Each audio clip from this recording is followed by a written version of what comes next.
ساتھ کو دیکھیے گا، اسپیشلی جو آج کا خاص متن ہے وہ یسایہ اس کا 14واں باب اور اس کی 12 تا 16 آیت، اس اقتباس کی مدد سے آج ہم اپنے لیے چند باتوں کو سیکھیں گے۔ عزیزو، آج کے سرمن کا عنوان ہے دا فال آف پرائڈ، تکبر کا زوال، یعنی تکبر کے وسیلے سے ہماری زندگی میں گراوٹ آ سکتی ہے۔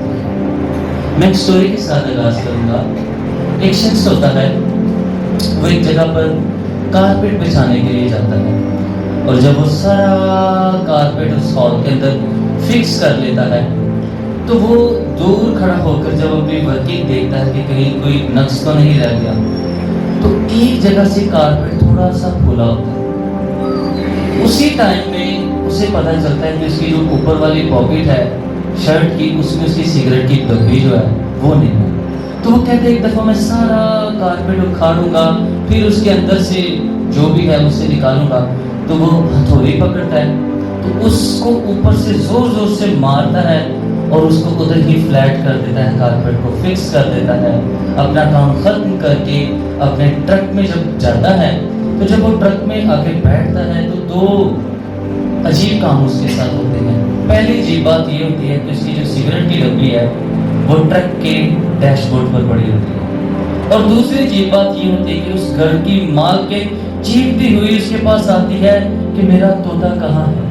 اب ہمیں نہیں پتا کہ اس کے پاس سگریٹ کی 2 ڈبیاں تھیں، ایک اس نے دبا دی اور ایک ڈیش بورڈ پر تھی، یا اس کے پاس ایک ہی ڈبی تھی سگریٹ کی جو ٹرک کے ڈیش بورڈ پہ تھی، تو اس نے اس کلیم کے نیچے طوطا دبا دیا۔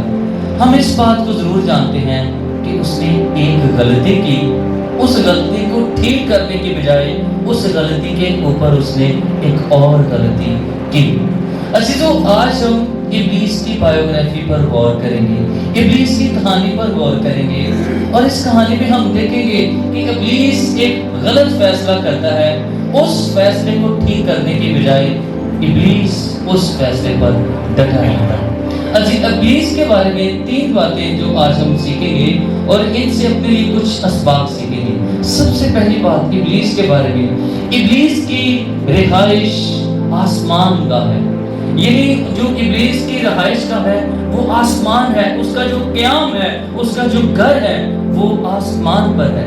اس پہلی آیت میں یسایہ اس کے 14واں باب اور اس کی 12ویں آیت میں لکھا ہے، اے صبح کے روشن ستارے، تو کیوں کر آسمان سے گرا، اے قوموں کو پست کرنے والے، تو کیوں کر زمین پر پٹکا گیا۔ عزیزو، اس آیت سے پہلے جو آج یہ اقتباس پڑھا گیا، یسایہ 12واں باب 14واں باب 12 تا 16 آیت، عزیزو اس سے پہلے جتنی بھی باتیں ہوئی ہیں، جو اس سے پہلے بات چل رہی ہے، یسایہ نبی اس اقتباس کے اندر بابل کے بادشاہ کا ذکر کرتا ہے۔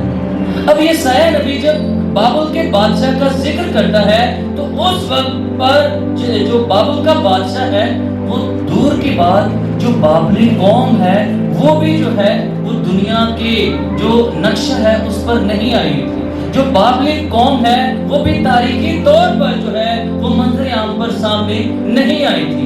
سو پھر یہ شخص کیا کر رہا تھا؟ یسایہ نبی حقیقت میں پیش گوئی کر رہا تھا بابل کے بارے میں کہ جو خدا ہے وہ بابل کو یونیورسل پاور بنائے گا، اور جب اس کے پاس اتنا اختیار آ جائے گا، عالمی حکمرانی طاقت بابل بن جائے گا، تو اس کے بعد خدا بابل سے وہ طاقت کو چھین لے گا اور خدا بابل کی عدالت کرے گا۔ اب یہ ساری سٹوری چل رہی ہے، لیکن جیسے ہی 12ویں آیت آتی ہے تو ایک شفٹ آتا ہے۔ اب 12ویں آیت سے جو یسایہ نبی ہے وہ بابل کے بادشاہ کی بات نہیں کر رہا، بلکہ وہ ابلیس کی بات کر رہا ہے، اور ابلیس کے ساتھ بات کرتے ہوئے اس کے ساتھ مخاطب ہوتے ہوئے یسایہ نبی کہتا ہے، اے صبح کے روشن ستارے، تو کیوں کر آسمان سے گرا۔ عزیزو، اے صبح کے روشن ستارے، اگر ہم اسی آیت کو انگلش بائبل میں دیکھیں گے، کنگ جیمز ورژن میں دیکھیں گے، تو ادھر لکھا ہے O Lucifer the son of morning. یعنی لوسیفر کا مطلب ہے کہ شائننگ سٹار، لائٹ بیئرر، یعنی چمکدار، روشنی والا. اگر ہم پیدائش 3 باب کی بات کریں تو ادھر لکھا ہے اور سانپ کل دشتی جانوروں سے چلاک تھا. سانپ کے لیے جو عبرانی لفظ استعمال ہوا ہے وہ ناخاش ہے، جس کا مطلب ہے روشنی والا، چمکدار. سو اس سے پہلے کہ جو ابلیس ہے وہ اس تاریکی کا بادشاہ بنتا، وہ روشنی کا فرزند تھا، وہ روشنی کا شہزادہ تھا. ابلیس کے بارے میں 2 خاص غلطیاں لوگ کرتے ہیں. پہلا گروپ ہے وہ یہ غلطی کرتا ہے کہ وہ ابلیس کے وجود کا انکار کرتا ہے. وہ کہتے ہیں ابلیس ایک فکشن ہے، ابلیس ایک تصوراتی کردار ہے، ابلیس کا حقیقت میں کوئی بھی وجود نہیں. عزیزو یاد رکھیے گا، آپ کا سب سے خطرناک دشمن وہ دشمن ہے جو آپ کی زندگی میں موجود ہو لیکن آپ اس کی موجودگی کے بارے میں جو ہے اویئر نہ ہو. یہ آپ کے دشمن کی اسٹریٹجی ہے. اور ابلیس کے بارے میں وہ لوگ جو کہتے ہیں کہ ابلیس کا وجود ہے ہی نہیں، ابلیس حقیقت میں کوئی بھی چیز نہیں ہے، حقیقت میں اسی ٹائم پر ان کی زندگی کو ابلیس پورے طور پر کنٹرول کیے ہوئے ہے. اور دوسری غلطی یہ کرتے ہیں، دوسرا گروپ یہ ہے کہ وہ ابلیس کا یس اس کے وجود کو مانتے ہیں لیکن وہ ضرورت سے زیادہ مانتے ہیں. وہ اس کی پاور کے بارے میں اوور ریئیکٹ کرتے ہیں کہ ابلیس کے پاس بہت زیادہ پاور ہے، اس کے پاس اتنی زیادہ پاور ہے اس لیے تو وہ خدا کا مخالف ہے، وہ خدا کے اپوزٹ ہے. عزیزو یاد رکھیے گا، ابلیس خدا کے اپوزٹ کھڑا ہے، ابلیس خدا کا سامنا کر رہا ہے، یہ اس کی پاور کی تصدیق نہیں کرتا. تھیولوجی کی کلاس میں ایک سوال بڑا ڈسکس ہوا کہ سمندر کے اندر 2 کشتیاں ہیں، ایک چھوٹی سی کشتی ہے اور ایک بہت بڑا جہاز ہے. سو سوال یہ پیدا ہوتا ہے کہ کیا وہ چھوٹی سی کشتی اتنے بڑے جہاز پر اٹیک کر سکتی ہے؟ تو اس کا سمپل جواب ہے یس، اٹیک کر سکتی ہے. اگلی بات یہ ہے کہ اس چھوٹی سی کشتی کے اٹیک کرنے سے اس بڑے بحری جہاز کو کوئی بھی فرق پڑنے والا نہیں ہے. سو اس چھوٹی سی کشتی کا اس بڑے جہاز پر اٹیک کرنا اس بات کی تصدیق نہیں کرتا کہ اس کشتی، چھوٹی سی کشتی کے پاس بہت زیادہ پاور ہے، بلکہ اس بات کی یہ گواہی دیتا ہے، تصدیق کرتا ہے کہ یہ جو چھوٹی سی کشتی ہے یہ بے عقل ہے، اس کے پاس پاور تو لمیٹڈ ہے، اس کے پاس عقل بھی لمیٹڈ ہے. اسی طرح ابلیس کا خدا کے اپوزٹ کھڑا ہونا، خدا کے مخالف کھڑے ہونا اس بات کی تصدیق نہیں کرتا کہ ابلیس کے پاس بہت زیادہ پاور ہے. عزیزو یہ اس بات کی تصدیق کرتا ہے کہ ابلیس کی یہ حماقت ہے، یہ اس کی بے عقلی ہے. اس کی جتنی بھی پاور ہے وہ خدا کی عقل، اس خدا کی حکمت کے، خدا کی پاور کے آس پاس بھی نہیں، کیونکہ ابلیس جو ہے وہ مخلوق ہے اور جو خدا ہے وہ خالق ہے. ہلیلویا.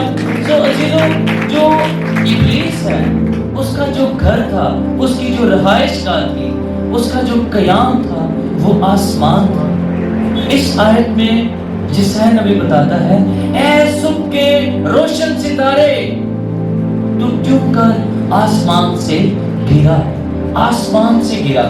ادھر پہلا آج کا ہمارے لیے عملی سبق یہ ہے عزیزو، ہمارا جتنا بھی خدا کے ساتھ کلوز ریلیشن شپ ہو، جتنا اچھا ہمارا اسپرچول ڈسپلنس ہو، ہم کبھی بھی خدا کے ساتھ ریلیشن شپ میں کبھی بھی اوور کانفیڈنٹ نہ ہو کہ ہم غلط چوائس نہیں لے سکتے، ہم جو ہے کبھی بھی غلط فیصلہ نہیں کر سکتے. عزیزو ابلیس بھی آسمان پر اس کی رہائش گاہ تھی، لیکن اس کے باوجود بھی خدا کی قربت میں رہتے ہوئے بھی اس نے ایک غلط فیصلہ لیا، اس کی ایک غلط چوائس تھی. بائبل مقدس میں ہمیں ملتا ہے آدم اور حوا ٹھنڈے وقت میں خدا ان کے ساتھ بات کرتا تھا، لیکن اتنی خدا کے ساتھ قربت کے باوجود بھی ان دونوں نے ایک غلط ڈیسیژن لیا. ہمیں ابراہم کے بارے میں ملتا ہے کہ ابراہم کی خدا کے ساتھ ایک بڑی اچھی فیلوشپ تھی، لیکن ابراہم بھی غلط فیصلہ کرتا ہے ہاجرہ سے اپنی اولاد لینے کا۔ عزیزو، ہمیں نیو ٹیسٹمنٹ میں یہودا اسکریوتی کا ملتا ہے کہ وہ خدا یسوع مسیح کے ساتھ تھا، لیکن اس کے باوجود بھی وہ اپنی زندگی میں غلط فیصلہ لیتا ہے۔ ہماری جتنے اچھے اسپرچول ڈسپلنز ہیں ہم انہیں پریکٹس کرتے ہیں، جتنی اچھی خدا کے ساتھ فیلوشپ ہے، لیکن ہمیشہ اپنی چوائسز کے بارے میں، اپنے ڈیسیژنز کے بارے میں ہم نے کانشیس رہنا ہے۔ سو ابلیس کے بارے میں پہلی بات ہم آج یہ سیکھ رہے ہیں کہ جو ابلیس کی رہائش گاہ تھی وہ آسمان تھا۔ دوسری بات، ابلیس کی بادشاہی زمین پر ہے۔ ابلیس کی بادشاہی زمین پر ہے۔ عزیزو، میں دوبارہ سے یہ ورس پڑھوں گا۔ اے صبح کے روشن ستارے، تو کیوں کر آسمان سے گر پڑا؟ اے قوموں کو پست کرنے والے، تو کیوں کر زمین پر پٹکا گیا؟ اب یسوع مسیح بھی اس بات کی تصدیق کرتے ہیں۔ لوکا 10ویں باب میں یسوع مسیح کہتے ہیں کہ میں نے شیطان کو بجلی کی طرح آسمان سے گرا ہوا دیکھ رہا تھا۔ عزیزو، اب ابلیس کہاں سے گرا؟ آسمان سے۔ اور کدھر وہ گرایا گیا؟ زمین پر۔ یہی ابلیس آسمان سے زمین پر گرا۔ زمین پر کیوں گرا؟ وہ زمین پر بادشاہی کرنے کے لیے ادھر آیا۔ عزیزو، اس دنیا کا جو برائی کا سسٹم ہے وہ ابلیس کنٹرول کیے ہوئے ہے۔ یعنی ابلیس اس دنیا کا بادشاہ اس طرح نہیں کہ ابلیس اس دنیا کا حاکم ہے۔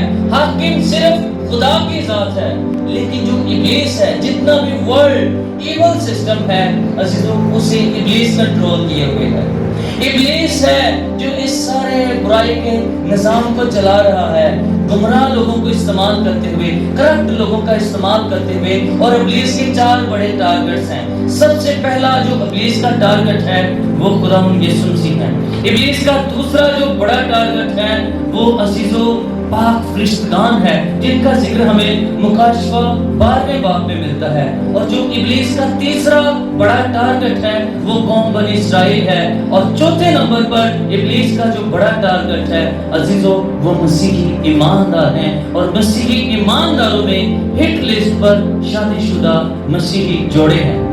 عزیزو، ابلیس ہمیں استعمال کرتا ہے، ہمیں آزمائش پہ ڈالتا ہے، ہماری زندگی میں آزمائشیں لے کر آتا ہے۔ کس طرح سے؟ اس دنیا کے ایول سسٹم کا استعمال کرتے ہوئے، ہماری باڈی کا، ہمارے فلیش کا استعمال کرتے ہوئے۔ اور اس کے علاوہ ابلیس ہمیں الزام دیتا ہے، ہم پر الزام لگاتا ہے۔ مکاشفہ 12ویں باب میں واضح طور پر لکھا ہے، اور ہمارے بھائیوں پر الزام لگانے والا وہ رات دن خدا کے سامنے ان پر الزام لگاتا ہے۔ یعنی ابلیس جو ہماری سوچوں میں چل رہا ہے، جو ہم منفی سوچ رہے ہیں، جو منفی کام کیے ہیں، ابلیس ہماری سوچوں کے بارے میں، منفی ارادوں کے بارے میں، ابلیس ہمارے منفی ڈیسیژنز کے بارے میں، ابلیس ہمارے منفی کاموں کے بارے میں، تمام چیزوں کے بارے میں بخوبی جانتا ہے۔ لیکن عزیزو، ابلیس شاید یسوع کے لہو کی پاور کو نہیں جانتا۔ ابلیس اس بات کو نہیں جانتا ہماری جیسی بھی سوچیں غلط ہیں، جیسے بھی غلط کام ہے، لیکن یسوع کے لہو میں اتنی پاور ہے، وہ ہماری غلط سوچوں کو، ہمارے غلط کاموں کو، کرمزی گناہوں کو بھی اپنے لہو سے دھو کر پاک کرنے کی قدرت رکھتا ہے۔ اس کے اندر پاور ہے۔ ابلیس الزام لگاتا ہے، یس آج صبح تو نے اتنے گناہ کیے، تو نے لوگوں کو ڈانٹا، تو نے غصہ کیا، تو نے لوگوں کا دل دکھایا، غلط کام کیے، اور آج شام تو عبادت کرنے کے لیے آیا ہے۔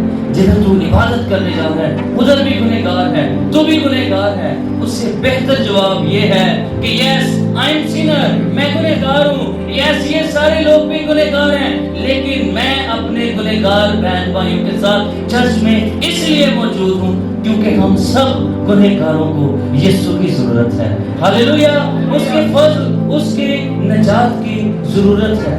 سو عزیزو، ابلیس اس دنیا میں حکمرانی کرتا ہے، کرپٹ لوگوں کا استعمال کرتے ہوئے۔ ایول ورلڈ سسٹم کا استعمال کرتے ہوئے عزیزو ہماری باڈی کا استعمال کرتے ہوئے اور ہمیں الزام دینے کے وسیلے سے وہ ہمیں آزمائش میں گراتا ہے اور اس دنیا پر اپنی جو ہے وہ بادشاہت جما رہا ہے۔ ابلیس کا اس کے بارے میں تیسری بات، ابلیس کا مستقبل دوزخ ہے۔ یعنی سب سے پہلی بات، ابلیس کا جو قیام تھا وہ آسمان تھا، لیکن دیکھیں اس کے بعد وہ زمین پر گرا، زمین پر اس نے بادشاہی کرنی شروع کر دی۔ لیکن جو ابلیس کا مستقبل ہے، جو ابلیس کا فیوچر ہے عزیزو، وہ دوزخ ہے۔ میں آپ کے سامنے پڑھوں گا 15ویں آیت، لیکن تو پتال میں گڑھے کی تہ میں اتارا جائے گا۔ خدا کا کلام ابلیس کو کہتا ہے کہ تو پتال میں گڑھے کی تہ میں اتارا جائے گا۔ اور مکاشفہ 20ویں باب کی پہلی 2 آیات اور 10ویں آیت میں بھی ہمیں یہی بات ملتی ہے۔ خداوند کا کلام یوں فرماتا ہے، پھر میں نے ایک فرشتے کو آسمان سے اترتے دیکھا، جس کے ہاتھ میں ہتھاگڑے کی کنجی اور ایک بڑی زنجیر تھی۔ اس نے اس اژدہا یعنی پرانے سانپ کو جو ابلیس اور شیطان ہے پکڑ کر 1000 برس کے لیے باندھا۔ اس کے بعد 10ویں آیت، اور ان کو گمراہ کرنے والا ابلیس آگ اور گندک کی جھیل میں ڈالا جائے گا، جہاں وہ حیوان اور جھوٹا نبی بھی ہوگا، اور وہ رات دن ابدالآباد عذاب میں رہیں گے۔ آمین۔ یہ ابلیس کا انتقام ہے۔ ابلیس کی رہائش کا آسمان پر تھی، ابلیس نے اس دنیا پر حکومت کر رہا ہے، لیکن جو ابلیس کا فیوچر ہے، جو ابلیس کا مستقبل ہے عزیزو، وہ دوزخ ہے۔ عزیزو یسایہ نبی 14ویں باب کی 16ویں آیت میں ایک بات کرتا ہے اور وہ کہتا ہے، اور جن کی نظر تجھ پر پڑے گی، یعنی جب ابلیس دوزخ میں ہوگا تب کی بات کر رہا ہے، اور جن کی نظر تجھ پر پڑے گی یعنی ابلیس پر پڑے گی، تجھے غور سے دیکھ کر کہیں گے، کیا یہ وہی شخص ہے جس نے زمین کو لرزایا اور مملکتوں کو ہلا دیا؟ یعنی اس آیت کے آغاز میں جب ہم پڑھتے ہیں اور جن کی نظر تجھ پر پڑے گی، اس سے پتہ یہ چلتا ہے، یہ ایکسپریشن ملتا ہے کہ شاید جب ہم نئے یروشلم میں جائیں گے تو ایماندار کو یہ ایکسیس ملے گی کہ ہم نئے یروشلم میں رہتے ہوئے ابلیس کو دوزخ میں دیکھ پائیں۔